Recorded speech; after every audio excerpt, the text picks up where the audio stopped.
ஆச்சி மசாலா. எந்த சமையலும் ருசி தேடும் ரகசியம். 20 ரூபாய். Taste the daily. PRC E03 இந்த சேட்டலைட்டை வந்து விண்வெளியில் நிறுவியிருக்காங்க பாகிஸ்தான். இந்த சேட்டலைட் முழுமையாக காஷ்மீரை கண்காணிப்பதற்கு மட்டும் அனுப்பப்பட்ட ஒரு சேட்டலைட். பாகிஸ்தானை பார்த்து நீங்கள் அவங்க மனம் மாறிட்டாங்க, நல்லவர்களாகிவிட்டார்கள், இந்தியாவுடன் நட்பு நாடுகிறார்கள் என்று மாத்திரம் நீங்கள் நினைக்காதீங்க. பகையாளி குடியை உறவாடி கெடுக்கும். இல்லை, ஆனால் அவங்க நிலைப்பாடு, அவங்க வியூலாம் இப்படி தான் இருக்குது. ஏன்னா ஆப்கானும் அதான் பண்ணுச்சு, பலுச்சிஸ்தானில் அதான் பண்ணுறாங்க, இப்போ பிஓக்கள் அதை பண்ணியிருக்காங்க. ஏதோ இந்தியாவோட சிம்பிள் மாதிரி ஆயிடுச்சு. அவனுக்கு நாட்டுக்காரங்களே பேண்ட உருவி ஓட விட்டுட்டு இருக்காங்க மிலிட்ரியவே. இல்லை, பேண்ட உருவி ஓடுறது பாகிஸ்தான் ஆர்மி கையால் ஆகாத ராணுவம் பழக்கமாகி போச்சுன்றீங்களா? அப்போ அது அவங்களுக்கு பழகி போச்சு. பாட்டு வேற போடுறானுங்க, நங்கே நாச் நாச் நாச்சுன்னு சொல்லிட்டு. அதாவது அம்மனம்மா ஆடுன்ட்டு ரொட்டி சுடுறது கூட லாக்கி இல்லாத ஒரு ராணுவம் அவங்க தன் மக்களை சுடுறதுக்கு மாத்திரம் தான் யூஸ் ஆகும். பார்த்தீங்களா? அதை கூட ஒழுங்கா சொல்றது இல்லை. அவன் திரும்ப சொல்றானா? ஏன்னா அவங்க துப்பாக்கியில் எடுத்து போயிட்டாங்க. இவன் சுட அவன் சுட மாத்தி சுட்டுக்கிட்டு இருக்காங்க. இந்த போராட்டம் மண் சார்ந்த போராட்டம், அவர்கள் அங்கே இருக்கக்கூடிய ஜீவாதாரத்தை சம்பந்தப்பட்ட போராட்டம். பாகிஸ்தான் ஆக்கிரமிப்பில் இருக்கும் காஷ்மீர், நமது இந்தியா அதாவது சுதந்திர இந்தியாவின் காஷ்மீரை விட ஆக்கிரமிப்பில் இருக்கும் காஷ்மீர் வந்து மிகவும் பின்தங்கி இருக்கிறது. பாகிஸ்தான்ல பிஓகேல இருக்கக்கூடிய பெரும்பாலுமான அதிகாரிகள் பாகிஸ்தான் சிவில் சர்வீஸை சேர்ந்த அதிகாரிகள், அவங்க வெஸ்ட் பஞ்சாப்ல இருந்து வரக்கூடியவங்க. அங்க இருக்கிறவங்க இல்லை, அங்கிருந்து வந்த அதிகாரிகள் யாருமே வந்து அதிகார பொறுப்புக்கு வரதே இல்லை. அங்க இருக்கவங்கள ஒரு மூன்றாம் தர குடிமக்களாக தான் பாக்குறாங்களோ, அப்படிதான் பாக்குறாங்க. அதனால ராணுவத்தை உள்ள கூப்பிட்டுருக்காங்க. ராணுவத்துக்கு தெரிஞ்சதெல்லாம் சொல்றது மட்டும்தான். அவங்க இப்படி ஜாக் வந்து தடை பண்றாங்க அப்படின்னா நீங்க மக்கள் எல்லாம் யூனிட்டியா சேர்றாங்க அப்படின்றத, அதனால இன்னும் அதிகம் சேருவாங்க. இப்போ அதுல என்ன கூத்து நடக்க போகுதுன்னா,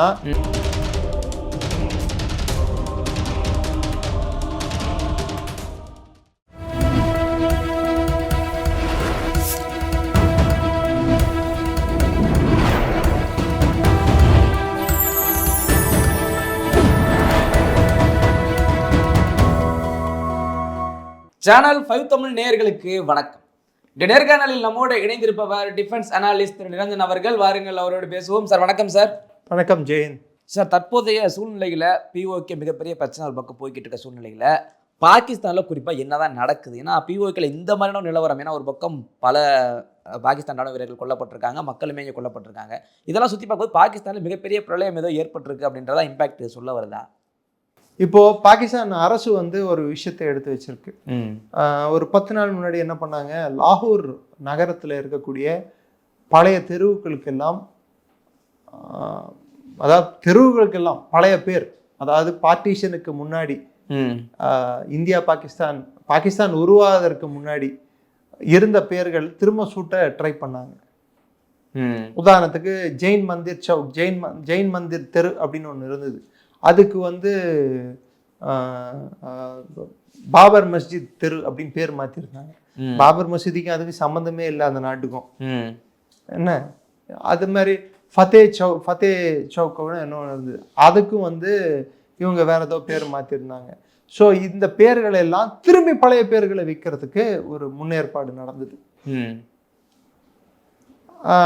கடைசியில் அது பிரச்சனை என்ன ஆச்சுன்னா, ஹஃபீஸ் முகமது சயீத், லஷ்கர் ஏ தொய்பா ஓட தலைவன், உலக சர்வதேச பயங்கரவாதி, ஐநாவால் தேடப்படும் பயங்கரவாதி, இந்தியாவால் தேடப்படும் பயங்கரவாதி, அப்பாவி மக்களை கொன்ற கொடூரன். அவன் வச்சிட்டு இருக்கிற அமைப்பு லஷ்கர் ஏ தொய்பாவுக்கு இன்னொரு பேர் சர்க்காரி லஷ்கர், பாகிஸ்தானின் துணை இராணுவம் என்றே அழைக்கப்படும் தீவிரவாத பிரிவு தான் லஷ்கர் ஏ தொய்பா. அவன் சொல்லிட்டான், நீ பேரை மாத்தின நீ ஊர் மாற்ற வேண்டியதாக இருக்கும்ட்டு. ஷபாஸ் ஷெரீஃப், அண்ணே என்னை விட்டுருங்க அண்ணே, ஆல்ரெடி எங்கள் அண்ணன் லண்டன் போயிட்டு இப்போ தான் திரும்பி இருக்காரு, திரும்பி என்ன லண்டனுக்கு அமிச்சிடாதீங்க அண்ணே அப்படின்ட்டு இருக்கான். ஸோ அது நடக்கலை, பேர் மாத்துறது. அடுத்து என்ன இருக்கு, காஜா ஆசிஃப் அவங்களோட இராணுவ அமைச்சர், நம்ம முகமது கஜ்னியும் கோரியும் புகழ்றதை நிறுத்திக்கணும், சோம்நாத் கோவிலை இடித்ததால் மட்டும் நாம் அரபிக்கில் ஆயிட முடியாது, நமது பூர்வீகர்கள் ஒரு காலத்தில் இந்துக்களாகத்தான் இருந்தார்கள், அதை நாம் மறந்துடக்கூடாது அப்படின்னு. என்னடா கண் கட்டின அப்புறம் சூரிய நமஸ்காரமா? சாத்தான் எல்லாம் வேதம் ஓத ஆரம்பிச்சா திரும்பி வேதத்துக்கே பொருள் தெரியாம போயிடுண்டா. இதனால நம்ம எல்லாம் பயந்துடக்கூடாது. அதாவது பயப்படுறதுன்னா ஐயோ இவன் வாயிலே இதெல்லாம் வருதுன்னு சொல்லிட்டு. இதெல்லாம் வந்து ஒரு திட்டமிட்ட சதி. யாரை நம்ப வைக்கிறதுக்கு? ஒருவேளை இந்திய மக்களையும் இல்ல, இந்திய மக்கள் நம்ப போறது கிடையாது. இல்ல, சில பேர் நம்புறவங்க உண்டு, அரசியல் ரீதியில நம்புவாங்க. அது காரணம் என்னன்னா பாகிஸ்தானே ஒத்துக்கிட்டு இருக்கு. இண்டஸ் தண்ணியை தான் விட்டு கொடுத்தா என்ன, அது பேசுறதுக்கு ஆல்ரெடியா இருக்கு. அவங்க தான் ஒத்துக்கிறாங்களே நம்மளோட சொந்தங்கள் தான் சொல்லிட்டு, நம்ம சொந்தங்களுக்கே தண்ணி கொடுக்காட்டி எப்படி அப்படின்னு சொல்லுவாங்களா? கண்டிப்பா. ஸோ அதை எப்படி நம்ம ஏத்துக்கிறது? ஏத்துக்க முடியாது. அப்ப என்ன பண்ணுவோம்? தண்ணியை இண்டஸ் நதி நீரை ஒத்தி வைத்து அந்த இதை வந்து தள்ளி போட்டது இல்லாம அபயன் ஸ்பெண்டிங் போட்டது இல்லாம புதுசா சினாப் பியாஸையும் வந்து சேர்த்து வச்சிட்டோம். நதியை சினாப் நதியும் பியாஸ் நதியும் சேர்த்து வச்சு இண்டஸ் நதி நீர் தண்ணியை புது அணைகள் மூலம் இங்கே ஹைட்ரோ எலக்ட்ரிக் பவர் ப்ராஜெக்ட்ஸ்க்கு இதுக்கு நம்ம டைவர்ட் பண்ணிட்டு இருக்கோம்.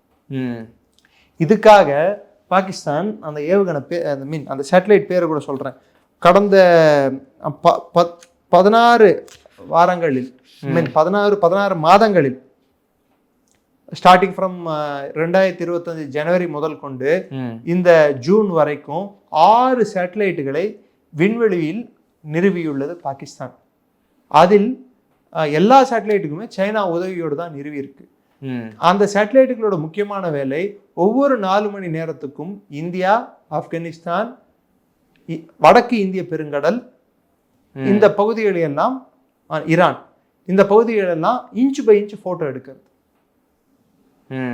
அது ஸ்பை சேட்டலைட்.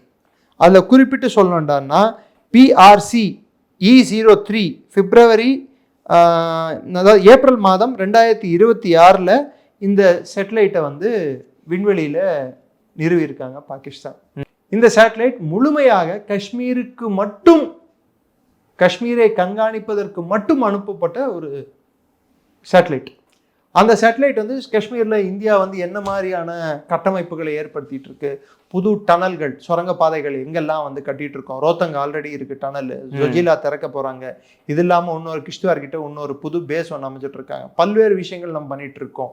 இதெல்லாம் என்ன மாதிரியான இராணுவ கட்டமைப்புகள், மக்களுக்காக சேவைக்காக என்ன மாதிரி கட்டமைப்புகளை எடுத்துட்டு வராங்க, எங்கெங்கெல்லாம் புது கிடங்குகளை ஏற்படுத்துறாங்க, இது எல்லாத்தையும் கண்காணிக்கிறதுக்காக காஷ்மீர்ல இந்திய பாதுகாப்போட ஒட்டுமொத்த அந்த கட்டமைப்பையும் அவங்க வந்து புரிஞ்சுக்கிறதுக்காக அவங்க சேட்டலைட் நிறுவி இருக்காங்க.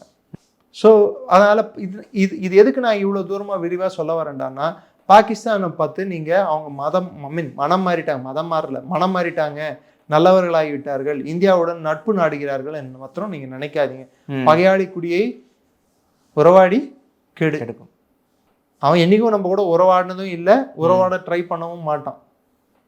நம்ம தான் முட்டாள்தனமா அவங்க கூட உறவாடுறது அப்பப்போ. அது இப்ப நடக்கிறது இல்லை. இப்போ தண்ணி விட மாட்டோம்னு சொன்னா தண்ணி அங்க போகாட்டி உணவு பற்றாக்குறை பாகிஸ்தான்ல ஏற்படும். உலக நாடுகள் பார்வையில பாகிஸ்தானுக்கு ஒரு கெட்ட பேர், அவப்பேர் ஏற்பட்டுள்ளது.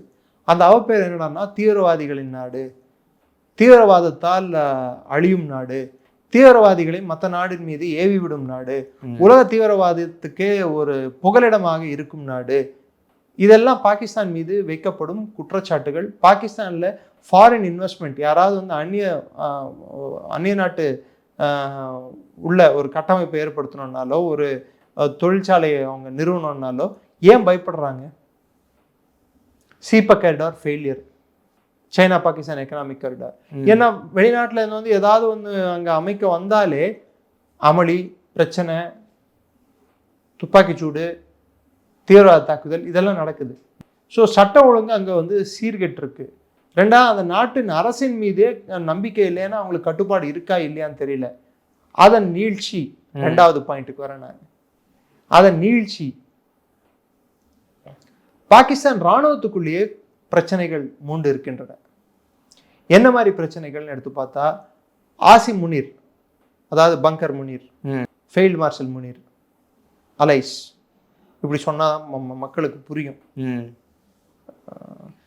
அந்த முனீர் பையன் வந்து என்ன பண்ணியிருக்கான், இஸ் அப்பாயிண்டட் கோர் கமாண்டர்ஸ்னா பாகிஸ்தான் வந்து நமது ஏரியா கமாண்டர்ஸ் மாதிரி கல்கட்டா, புனே, லக்னோ இது மாதிரி நம்மளுக்கு ஏரியா இருக்குது. ஒவ்வொரு ஏரியாவுக்கு ஒரு கமாண்டர் இருப்பாங்க. அவங்கக்கிட்ட இவ்வளோ நிலப்பரப்பு அவங்க கண்ட்ரோலில் வரும்.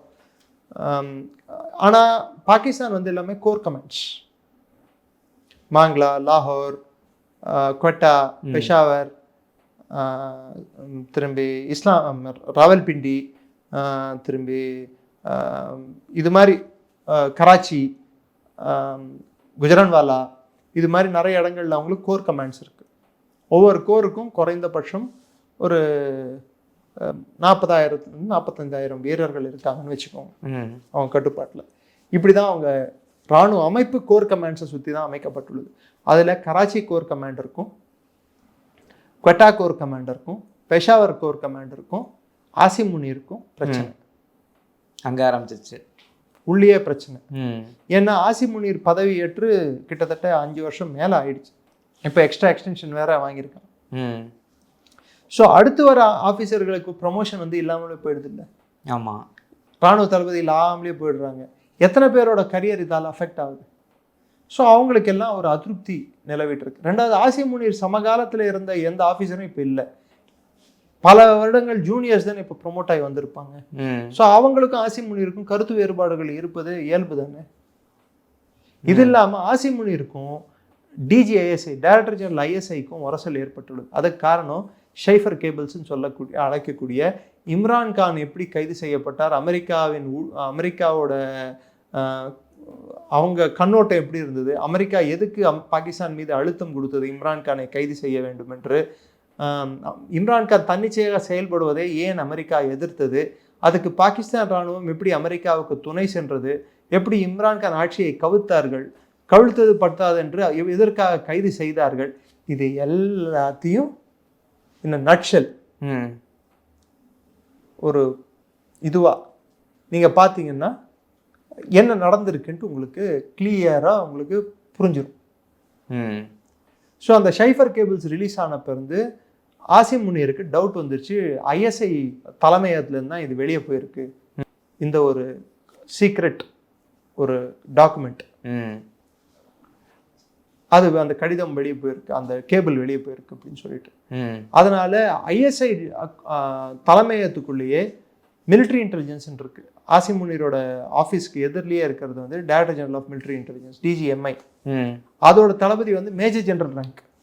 ஐஎஸ்ஐயோட தளபதி வந்து ஐஎஸ்ஐயோட டைரக்டர் வந்து lieutenant general rank. Lieutenant general அதிகம், மேஜர் ஜெனரல் கம்மி. மேஜர் ஜெனரல் ரேங்க் ஆஃபீஸர் கீழே இருக்கிற ஒரு அமைப்புல இருந்த அதிகாரிகள் லெஃப்டினன்ட் ஜெனரல் ஆஃபீஸர் ரேங்க்ல இருக்கிற அமைப்போட அதிகாரி ஆஃபீஸ்க்குள்ள நுழைஞ்சு அவர் கீழே ஒர்க் செய்யும் அதிகாரிகளை வேவு பார்க்கும் பணியிலும் அவர்களை கேள்வி கேட்கும் பணியிலும் ஈடுபடுத்தப்பட்டுள்ளார்கள். இன்று ஐஎஸ்ஐ டைரக்டர் ஜெனரல், ஐஎஸ்ஐயின் தலைமை அதிகாரியே கண்காணிக்கப்பட்டு வருகிறார். எந்த ஐஎஸ்ஐயை பார்த்து வேர்ல்ட்ஸ் பெஸ்ட் ஆர்கனைசேஷன்னாங்களோ அந்த ஐஎஸ்ஐயை பார்த்து அவங்க நாட்டில் இருக்கிற இராணுவ தலைமை அதிகாரியே வந்து நம்பிக்கை இல்லை அப்படின்னு சொல்ற மாதிரி ஆயிடுச்சு. ஸோ இது எதை குறியீடாக காட்டுதுன்னா பாகிஸ்தான் ஆர்மிக்குள்ளேயே அமளி, விபேதம், கருத்தொற்றுமை இல்லை. எப்போ ஒரு இராணுவ தலைமையில கருத்தொற்றுமை இல்லையோ, விபேதங்கள் வளர்கின்றனவோ, அது 2 விஷயத்தை வழிவகுக்கும். ஒன்று, உள்நாட்டில் கலவரங்களுக்கும் பிரிவினைவாதத்துக்கும் அது வலு சேர்க்கும். 2வது, இராணுவத்திலேயே பிளவுகள் ஏற்பட்டுச்சுன்னா எந்த சைடு வந்து அதிகமான இராணுவ தளபதிகள் இருக்காங்களோ அந்த சைடு வந்து இன்னொரு சைடை கவுத்துரும். ஸோ ஆசிம் முனீரின் காலம் எண்ணப்படுகிறது. ஓகே, அவர் ஓகே என்னப்படுகிறது, ரைட். தலைமை பொறுப்பில் 3வது பாயிண்ட்டுக்கு வரேன். அடுத்து, இந்த பிரிவினைகள் இருக்கும் காரணத்தால் ஏற்கனவே நான் சொன்னேன், கொட்டா கோர் கமாண்டருக்கால, பெஷாவர் கோர் கமாண்டருக்கும் பிடிக்கல, கராச்சி கோர் கமாண்டருக்கும் பிடிக்கல, டிஜிஐஎஸ்ஐக்கும் பிடிக்கல அப்படின்னு சொல்லிட்டு. கொட்டா கோர் கமாண்டரோட முக்கியமான வேலை பலூச் தீவிரவாதத்தை, அதாவது அவங்க சொல்ற தீவிரவாதத்தை பலூச் போராளிகளை கட்டுப்படுத்துவது. பலூச் போராளிகள் 2 நாளைக்கு முன்னாடி முக்கியமான பேஸ் ட்ரக் கேரக்டர் லான்ச்சர்ஸ், டிஆர்எல்ஸ், அவங்களோட ஏவுகணைகளை செலுத்தும் ஒரு பேஸ், அந்த பேஸை கைப்பற்றிட்டாங்க. கைப்பற்றது இல்லாம ஷோல்டர் ஃபயர்ட் மிசைல்ஸ், கையில் ஷோல்டரில் வச்சு அடிக்கிற மெசைலை வச்சு பாகிஸ்தான் ஹெலிகாப்டர்ஸை அடிச்சிருக்காங்க, கன்ஷிப் ஹெலிகாப்டர்ஸ். ஒரு ஹெலிகாப்டரும் அடி வாங்கி கீழே விழுந்துருச்சு. நீங்கள் அமெரிக்காவுக்கு சொல்கிறீங்களா, பாகிஸ்தானுக்குள்ளேயே நடந்திருக்கு, அது விழுந்துருச்சு. குவெட்டால பெரிய சேதம் ஏற்பட்டுள்ளது பாகிஸ்தான் இராணுவத்திற்கு. அது ஒரு பக்கம் இருக்க, இன்னொரு பக்கம் கைபர் பக்தூன்வால கிட்டத்தட்ட 10க்கும் மேற்பட்ட பாகிஸ்தான் பாதுகாப்பு படையினர் கொல்லப்பட்டுள்ளார்கள். இது ஒரு பக்கம் இருக்க, கில்கிட் பல்திஸ்தான்ல அரசுக்கு எதிரான கோஷங்கள், பாகிஸ்தான் ஆக்கியூபைட் ஜிபி அப்படின்வாங்க, அதை பாகிஸ்தான் கட்டுப்பாட்டில் இருக்கும் கில்கிட் பல்திஸ்தான். ஏன்னா அது மேஜர் வில்லியம்ஸ் அப்படின்ற ஒரு நபரால் தான் அது பாகிஸ்தானில் இணைய வேண்டிய ஒரு சூழல் ஏற்பட்டது. இல்லை என்றால் காஷ்மீரின் பகுதி அது இந்தியாவில் தான் இருந்திருக்க வேண்டும். ஆனால் அது பாகிஸ்தான் கிட்ட சென்ற பிற்பாடு அது என்றுமே அது தனியான ஒரு பகுதியாகத்தான் கருதப்பட்டது. அதில் ஷியா முஸ்லிம்கள் அதிகம். அந்த ஷியா முஸ்லிம்களை நம்பாமல் பாகிஸ்தானின் இராணுவம் அவ்வப்போது செய்து கொண்டிருக்கும் வேலை, தொடரும் வேலை, பஞ்சாபில் இருக்கும் முஸ்லிம்களை இடம்பெயர வைத்து கில்கிட் பல்திஸ்தானில் செட்டில் செய்ய வைக்கிறது. அதனால அங்கே இருக்கும் பாப்புலேஷன் மைனாரிட்டி ஆகி ஷியா பாப்புலேஷன், வெஸ்ட் பஞ்சாபி சன்னி முஸ்லிம்களின் எண்ணிக்கை அதிகமாகும். இது அவங்களுக்குள்ள சமூக அடிப்படையில் அது விரிசலை உண்டாக்கியிருக்கு கில்கிட் பல்திஸ்தான். இப்போ நீ கடைசி கேட்ட கேள்வி, பிஓகேல என்ன நடக்குதுன்னு. ஆமாம், பிஓகேல என்ன நடக்குதுன்னு பார்த்தீங்கன்னா, இது அடிப்படையா பிரிவினை சார்ந்த பிரச்சனை அல்ல. அவர்கள் நாங்கள் இந்தியாவுடன் சேருவோம் என்றும் சொல்லவில்லை. வேற என்ன மாதிரியான ஒரு போராட்டம்? இந்த போராட்டம் மண் சார்ந்த போராட்டம், அவர்கள் அங்கே இருக்கக்கூடிய ஜீவாதாரத்தை சம்பந்தப்பட்ட போராட்டம், அங்கே இருக்கும் மக்களுக்கு வேலை வாய்ப்பு சம்பந்தப்பட்ட போராட்டம், அங்கே இருக்கும் மக்களுக்கு அடிப்படை தேவைகள் சம்பந்தப்பட்ட போராட்டம். உதாரணத்துக்கு அங்கே உற்பத்தி செய்யும் மின்சாரம் 4 ரூபாய்க்கு அதே இடத்துல தண்ணீரில் ஹைட்ரோ எலக்ட்ரிக் பவர் ப்ராஜெக்ட் மூலமாக 4 ரூபா தான் ஆகுது அவங்களுக்கு உற்பத்தி செய்யறதுக்கு. அதே மின்சாரத்தை அதே மக்களுக்கு 40 ரூபாய்க்கு விற்கிறாங்க பாகிஸ்தான். அங்கே தேர்தல் முறையாக நடத்தப்படுவதில்லை. பாகிஸ்தானின் இராணுவத்தின் வழிகாட்டுதலுக்கு இணங்க அங்கே எலெக்ஷன் என்ற பேரில் ரிக்கிங் நடந்து யாரோ ஒருத்தர் பிரதமர் என்று அறிவிக்கப்படுகிறார் பாகிஸ்தானில். பிஓகேல ரேஷன்ஸ், அதாவது அத்தியாவசிய பொருட்கள் நேரத்தோடு போய் சேருவதில்லை. 16 மணி நேரம் மின்வெட்டு, 12லேருந்து 16 மணி நேரம். ஆயில், குறிப்பிட்டு டீசலுக்கும் பெட்ரோலுக்கும் தட்டுப்பாடு. இது இல்லாமல் கல்வி சார்ந்த கல்லூரிகள் ப்ளஸ் பல்கலைக்கழகம் இதெல்லாம் எதுவுமே கட்டமைப்பு அங்கே இல்லை. மருத்துவமனைகள் மிக குறைவாக இருக்கிறது. சிட்டிஸ் டவுன்ஸ் எடுத்து பார்த்தா ராவல்கோட், முசாஃபராபாத் தவிர்த்து வேற எதுவும் பெரிய சிட்டி அங்கே இல்லை. எந்த ஒரு கட்டமைப்பையும் ஏற்படுத்தலை. ஸோ இன்னும் ஒரு 40-50 வருஷம் பின்தங்கி இருக்கு. இந்த சைடு, நம்ம சைடு இருக்கிற காஷ்மீரோட அந்த சைடு இருக்கிற காஷ்மீர் அதாவது பாகிஸ்தான் ஆக்கிரமிப்பில் இருக்கும் காஷ்மீர், நமது இந்தியா அதாவது சுதந்திர இந்தியாவின் காஷ்மீரை விட ஆக்கிரமிப்பில் இருக்கும் காஷ்மீர் மிகவும் பின்தங்கி இருக்கிறது. அதை மக்கள் அன்றாடம் பார்க்குறாங்க. இல்லை, அதனுடைய வெளிப்பாடு தான் இந்த மாதிரியான ஒரு போராட்டம். ஸோ அத்தியாவசிய தேவையே இல்லாமல் இதுக்கு முன்னாடி ஒரு வாட்டி சில வருடங்களுக்கு முன்னாடி இந்த போராட்டம் வெடிச்சப்போ, அப்போ கரண்ட் விலையை இதே மாதிரி ஏற்றி வச்சிருந்தப்போ போராட்டம் வெடிச்சப்போ திரும்பி கரண்ட் விலையை கம்மி பண்ணாங்க. திரும்பவும் இப்போ அதை மெதுவாக இப்போ பொருளாதார சிக்கல் காரணமாக அதிகப்படுத்திடலாங்க. அதனால பிரச்சனை வெடிச்சது. முதல்ல போலீஸை விட்டு அந்த பிரச்சனையை அடக்க சொன்னாங்க. போலீஸ் எங்களால் அடக்க முடியாதுன்னு சொல்லிட்டாங்க. ஏன்னா அவனு தானே அந்த ஊர்ல இருக்கிறவன், அவனு தானே கரண்ட் பில் கட்டி ஆகணும், அவனுக்கு தானே தேவை இருக்கு. சம்பளமும் மாசத்துக்கு ஒழுங்கா கொடுக்கறது இல்லை. 2 மாசத்துக்கு 3 மாசத்துக்கு தான் சம்பளம் போதும் அவங்களுக்கு. அதிகாரிகள், கீழே இருக்கும் கீழ்மட்டத்தில் இருக்கிற ஊழியர்களுக்கும் காவல்துறையினருக்கும் 2 மாசத்துக்கு 3 மாசத்துக்கு தான் சம்பளம் போதும். அதே மேலே இருக்கிற அதிகாரிங்க யாருமே அந்த மண் சார்ந்தவர்கள் இல்லை. இப்போ தமிழ்நாட்டில் எல்லா இந்திய மாநிலங்கள்லையும் ஒரு ரேஷியோ இருக்கு. விகிதாச்சார முறைப்படி மற்ற மாநிலத்து அதிகாரிகள் இவ்வளோ சதவீதம் இருந்தால் தமிழ்நாட்டை சேர்ந்தவர்கள் இவ்வளோ சதவீதம் இருக்கும், மற்ற மாநிலத்தை சேர்ந்தவர்கள் இவ்வளோ சதவீதம் இருந்தால் கர்நாடகாவை சேர்ந்தவர்கள் இவ்வளோ இருக்க வேண்டும் என்ற ஒரு விகிதாச்சார முறை இருக்கிறது. அந்த விகிதாச்சார முறை தான் பின்பற்றுறாங்க இந்தியாவில். பாகிஸ்தானில் பிஓகேல இருக்கக்கூடிய பெரும்பாலுமான அதிகாரிகள், பாகிஸ்தான் சிவில் சர்வீஸை சேர்ந்த அதிகாரிகள், அவங்க வெஸ்ட் பஞ்சாப்லேருந்து வரக்கூடியவங்க. அங்க இருக்கிறவங்க இல்லை. அங்கிருந்து வந்த அதிகாரிகள் யாருமே வந்து பொறுப்புக்கு வரதே இல்லை. கலெக்டராவோ இல்ல அங்க மேஜிஸ்ட்ரேட், அங்க இருக்கவங்கள ஒரு 3ஆம் தர குடிமக்களா தான் பாக்குறாங்களோ? அப்படிதான் பாக்குறாங்க. அங்க 3ஆம் தரம் இல்லை, முதல் தர குடிமக்கள் வந்து மேல்தட்டு வந்து வெஸ்ட் பஞ்சாப், 2ஆம் தட்டு வந்து கைபர் பக்துன்வா சிந்து, 3ஆம் தட்டு வந்து பலூச்சிஸ்தான், 4ஆம் தட்டு வந்து பிஓகே. 4 தான். ஸோ இங்க சொல்லுவாங்கல்ல வர்ணாசிரமம் இருக்கு, இங்க வந்து மேல் ஜாதி கீழ் ஜாதி இருக்கு. பாகிஸ்தான்ல மாநில வாரிய ஜாதி பிரிச்சு வச்சிருக்காங்க. இல்ல அவன் அப்படி பிரிச்சு வைக்கிறது ஓகே ரைட்டு. நம்ம உலக அளவுல பாகிஸ்தான நாடே தடை பண்ணுங்க அப்படின்னு சொல்லிக்கிட்டு இருக்கான். அவன் அங்க இருந்துட்டு ஜாயிண்ட் அவாமி ஆக்ஷன் கமிட்டி அதை தடை பண்ணல. ஜாக் வந்ததுக்கு காரணமே இப்ப நான் சொன்ன இத்தனை பிரச்சனைகள் இருந்தா, அவாம் அப்படின்னா என்ன, அவாம்னா பப்ளிக், ஜாயிண்ட் அவாமின்னா ஒருங்கிணைந்த பப்ளிக் ஆக்ஷன். ஆக்ஷன்னா என்னது, நடவடிக்கை. ஸோ பப்ளிக் வந்து ஒன்று சேர்ந்து காமன் மேனுக்கு தான் ஒன்று சேர்ந்துருக்காங்க. அதனால் நம்ம புரிந்து கொள்ள வேண்டியது, இப்போ அங்கே இருக்கக்கூடிய அடிப்படை பிரச்சனை என்னன்னா, தேவை எது அத்தியாவசிய தேவையோ அதை வந்து பாகிஸ்தான் அரசு ஒழுங்கா வழங்க முடியாத காரணத்தினால் இப்போ போராட்டம் வெடிச்சிருக்கு. இந்த போராட்டத்தை கட்டுப்படுத்துறதுக்கு அங்கே இருக்கிற போலீஸ் வந்து அரசுக்கு ஒத்துழையாமை ஒரு விஷயத்த பண்ணியிருக்கு, ஒத்துழைக்கல. அதனால ராணுவத்தை உள்ள கூப்பிட்டுருக்காங்க. ராணுவத்துக்கு தெரிஞ்சதெல்லாம் சுடுறது மட்டும்தான். சட்ட ஒழுங்கை வந்து அவங்க வந்து எப்படி கிரவுட் கண்ட்ரோல் பண்ணணும், எப்படி ஒரு நெறிப்படுத்தணும், இதெல்லாம் அவங்களுக்கு கற்றுக் கொடுக்க மாட்டாங்க. ராணுவத்தில் இருக்கிறவனை வந்து இப்போ டிராஃபிக்கில் எடுத்து வந்து நிறுத்தி டிராஃபிக்கை மெயின்டைன் பண்ணுன்னு சொல்லுங்க, எவனாவது லைனை கிராஸ் பண்ணனா பட்டு வச்சு ஒரு மூஞ்சில் ஒரு குத்துவான்.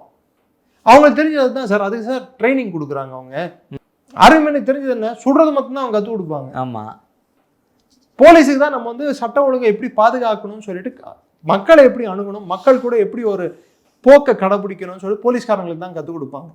ரோட்ல வந்து மக்கள் வந்து ஒரு பிரச்சனைன்னு வந்து உட்கார்ந்தாங்கன்னா போலீஸ்காரங்க போய் பேசும்போது எப்படி பேசுவாங்க, சில நேரத்தில் வந்து மிரட்டி பார்ப்பாங்க. கும்பல் அதிகமாயிடுச்சுன்னா பேசி இப்போ கலைஞ்சு போயிடுங்க, நான் கம்ப்ளைண்ட் எடுத்துக்கிறேன், ஏதோ ஒன்று சொல்லி அவங்கள அமைதிப்படுத்தி அனுப்பதான் பார்ப்பாங்க. எடுத்த உடனே தடி எடுத்து டமால் டிமில் அடிக்க மாட்டாங்க. அதனால போலீஸ் எது வேலை பண்ற இடத்துல வந்து ராணுவம் வந்து அனுப்பக்கூடாதுன்னு சொல்றதுக்கு காரணம் அதுதான். ராணுவம் எல்லையை பாதுகாக்கிறதுக்கு தான் தவிர்த்து உள்நாட்டு பாதுகாப்புக்கு வந்து ராணுவத்தை ஈடுபடுத்தினா பிரச்சனையில போய் முடியும். இல்ல அவங்க இப்படி ஜாக்க வந்து தடை பண்றாங்க அப்படின்னா நீங்க மக்கள் எல்லாம் ஒரு யூனிட்டியா சேர்றாங்க அப்படின்றத, அதெல்லாம் இன்னும் அதிகம் சேருவாங்க. இப்போ அதுல என்ன கூத்து நடக்க போகுதுன்னா, இப்போ பலூச் ஒரப்போ வந்து காஷ்மீர்ல பிரச்சனை நடச்சா பலூச் அமைப்புகளை அவங்க ராணுவத்தில் இருக்கக்கூடிய ரெஜிமெண்ட்ஸை வந்து காஷ்மீருக்கு அனுப்புவாங்க. பலூச்சிஸ்தான்ல பிரச்சனை நடந்துட்டு இருக்குன்னா பிஓகேல இருக்கக்கூடிய நார்தர்ன் லைட் இன்ஃபேண்ட்ரியும் கில்கிட் ஸ்கவுட்ஸையும் அனுப்புவாங்க. கைபர் பக்துன்வால பிரச்சனை நடந்தா அவங்களையும் சேர்ந்து அனுப்புவாங்க. இப்ப முப்புறமும் ஏறி இதை எதை அனுப்புவாங்க, அப்ப வெஸ்ட் பஞ்சாப்ல இருக்கிற யூனிட்ஸ் தான் அதிக இடத்துக்கு அனுப்பணும். அவங்கள தான் இப்ப பலூச்சிஸ்தானுக்கு அனுப்பிடும், கைபர் பக்துன்வாக்கு அனுப்பணும், இந்த சைடு இதுக்கு அனுப்பணும். எதுக்கு, நம்ம அது பேர் என்ன, பிஓகே அனுப்பணும்.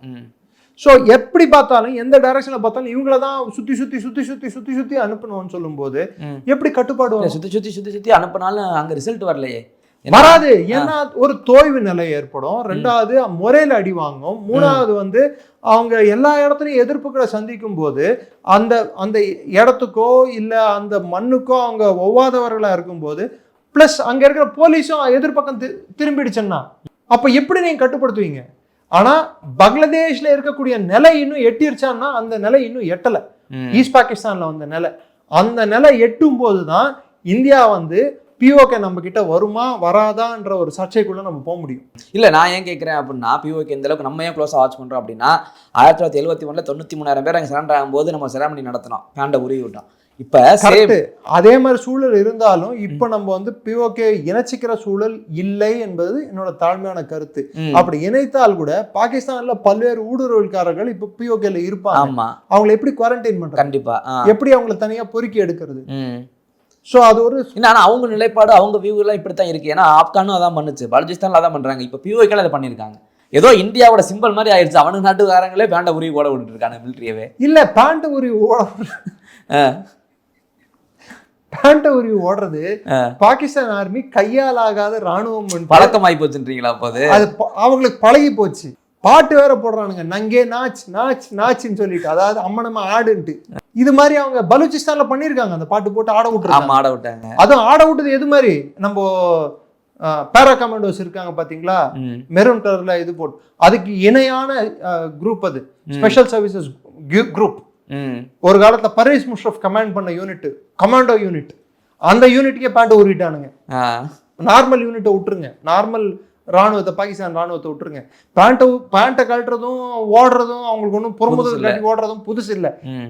இல்ல அது எல்லாரும் பண்ணிக்கிட்டு இருக்காங்களே. நம்ம பண்ணி வச்சிருந்தோம் 71 பண்ணது போதும், ஆப்கான் பண்ணது, இந்த பக்கம் பலுச்சிஸ்தான் பண்ணது, இப்ப POK பண்ணது. திரும்ப விடுங்க, நல்லது யார் பண்ணா என்ன. இல்ல அது ஒரு முத்திரை மாதிரி ஆகி போச்சு. வர பாகிஸ்தான் மிலிட்டரியை பார்த்தாலே அவனை எங்க பார்க்க தோணுதோ பேண்ட் போட்டிருக்கானா அப்படின்னு பாக்குற மாதிரி ஆகி போச்சு. வேற வழி இல்ல, அவன் போட்டாலும் அவனுக்கு மானம் இல்லை, போடாட்டியும் அவனுக்கு மானம் இல்லை. இல்லை இதே நீடிச்சுன்னா நீங்கள் சொன்ன மாதிரி அந்த பாயிண்ட் அப்போ நான் ஏற்றுக்கல. POK நம்ம எடுத்துகிட்டு வந்தோம் அப்படின்னா அவன் எப்படி ஊடுருவ இருப்பான் நமக்கு தொல்லாது. ஆனால் அதை நம்ம கண்ட்ரோலில் வைக்க முடியும்ல. இல்லை, POK இந்த பிரச்சனை நீடிக்கிறது ஒரு விதத்தில் நம்மளுக்கு லாபம். ஏன்னா சைனாவும் பாகிஸ்தானுக்கும் இருக்கக்கூடிய மெயின் அந்த ரூட் ஷஷ்காம் வேலியை தாண்டி சிபெக் காரிடார் வந்து அது வழியா நுழைந்து கில்கிட் பல்டிஸ்தான் நுழைந்து திரும்பி பாகிஸ்தான் பலூச்சிஸ்தான்ல போயிட்டு கடைசியில கதர் போர்ட் சென்றடையும். ஸோ இந்த பகுதியை சர்ச்சைக்குரிய பகுதியாகவும் பிரச்சனைக்குரிய பகுதியாகவும் அமளிக்குரிய பகுதியாகவும் கட்டுப்பாட்டில் இல்லாத ஒரு நிலை ஏற்படும் போது அப்ப சைனாவுக்கும் பாகிஸ்தானுக்கு இருக்கிற லிங்க் கட் ஆகுது, அங்க ஒரு அமளி வருது. இது தொடர்ந்துட்டே இருந்தா நம்மளுக்கு ஒரு விதத்தில் லாபம். சைனாவும் பாகிஸ்தானும் ஒன்று சேராம இருக்கிறதுக்கும் நாளைக்கு ஒரு போர்க்கால சூழல் வரும்போது நம்மளுக்கு ரெண்டு பக்கமும் அழுத்தம் வராம இருக்கிறதுக்கு இது ஒரு அட்வான்டேஜ். ஆனா நீங்க இப்படி சொல்றீங்க, அந்த JAC அந்த ஜாக் அப்படின்றது இவங்க இந்தியாவோட கைக்குலின்ற மாதிரி முத்திர குத்துறான் பாகிஸ்தான் சார். அவன் எல்லாருமே யாரெல்லாம் அவனை இப்ப பேசினா போதும், பலூச் ரெபல்கள் வந்து அவங்க வந்து அவங்களோட சுதந்திரத்துக்கு போராடுறாங்க. அவங்களை என்ன சொன்னா, இந்தியா தான் அவங்களுக்கு ஆயுதங்கள் கொடுக்குது. கைபர் பக்துன்வால இருக்கிறவங்களை என்ன சொல்றான், இந்தியா தான் அவங்களுக்கு ஆயுதம் கொடுக்குதுன்னு சொல்றான். கனவுல தூங்கிட்டே கூட இந்தியா நினைச்சிட்டு தான் தூங்காம போல இருக்கு அவனுங்க. சரி, நாளைக்கு வெயில் காலம், அதுவுமா இண்டஸ் நதி நீர்ல தண்ணி வரல, இவனுக்கு உடம்பு சூடாகி கழிக்க வேண்டிய விஷயம் கழிக்க முடியல, அதுக்கெல்லாம் நாங்க காரணமா முடியாது சார். அதுக்கும் நான் இந்தியா தான் காரணம், எனக்கு தண்ணி விடல அவங்க இந்தியா அப்படின்னு அவன். அதுதான் பாகிஸ்தான். நான் எதை சொல்ல வரேன்னு உங்களுக்கு புரிஞ்சிருக்கு? புரியுது. தண்ணி எங்களுக்கு விட்டுருந்தா எங்களுக்கு வந்திருக்கு இல்ல, நான் குடிச்சிருப்பேன், தண்ணி குடிச்சிருப்பேன்ல, எனக்கு தண்ணி இல்லாம பண்ணேன், அதுக்கும் இந்தியா தான் காரணம். ரொட்டி சுடுறது கூட லாக்கி இல்லாத ஒரு ராணுவம் அவங்க தன் மக்களை சுடுறதுக்கு மாத்திரம் தான் யூஸ் ஆகும். பாத்தீங்களா, அதை கூட ஒழுங்கா சொல்றது இல்லை. அவன் திரும்ப சொல்றானா, ஏன்னா அவங்க அந்த துப்பாக்கியில எடுத்து போயிட்டாங்க போலீஸ் ஸ்டேஷன்ல இருந்து. இவன் சுட அவன் சுட மாத்தி மாத்தி சுட்டுக்கிட்டு இருக்காங்க. அப்ப போலீஸா அவங்க மக்களுக்கு ஆதரவா போயாச்சு. ஆமாங்க, இதுவும் கைபர் பக்துன்வாலையும் இதே தாங்க நடக்குது. இப்ப பாகிஸ்தான் ராணுவத்துக்கு பயம் என்னடானா, கைபர் பக்துன்வால ஒரு கண்டோன்மெண்ட்ல இருந்து இவன் போய் சுடுறான்னு நினைச்சுக்கோங்க, அடுத்த கண்டோன்மெண்ட்ல இருந்து தான் இவனுக்கு சப்ளை வரணும். ஆமா, இவனுக்கு சரமாரியா சுடுறானுங்க. யாரு சுத்து போட்டு இந்த தேரிக்கை தாலிபான் பாகிஸ்தான் அவனுக்கு ஆப்கானிஸ்தான் கொடுக்குறான் சப்ளை. ஆமா, இவன் சுடுறான். இவன் சுட்டுட்டே இருந்தா பாகிஸ்தான் வந்து திடீர்னு சப்ளை நின்று போச்சுன்னா என்ன பண்றது தெரியாம 5 ரவுண்டு சுட்டா இவன் 2 ரவுண்டு சுட்டுட்டு நிக்கிறானா. புல்லட் தீர்ந்து போச்சுன்னா என்ன பண்றது, கிட்ட வந்தப்பறம் சுட்டுக்கலாம் அப்படின்ட்டு. அப்ப பேண்ட் ஒரு தான் ஆகணும். நான் பங்கப்படணும் அசிங்கப்படணும்னு இருந்தா ஆசி முனீர் அசிங்கப்பட்டே தீருவேன் என்று கங்கணம் கட்டிட்டு இருந்தா யார் காப்பாற்ற முடியும்? விதி யாரால மாற்ற முடியும்? விதியை மதியால் வெல்லலாம். அந்த மதி என்று பாகிஸ்தானியர்களுக்கு இல்லை என்பதுதான் உண்மை. அதன் வெளிப்பாடு தான் இது. அதுதான். ஓகே சார், உங்களுடைய பல்வேறு கருத்துக்களை என்னோட பகிர்ந்து ரொம்ப நன்றி சார். தொடர்ந்து பேசுவோம். நன்றி, ஜெயின்.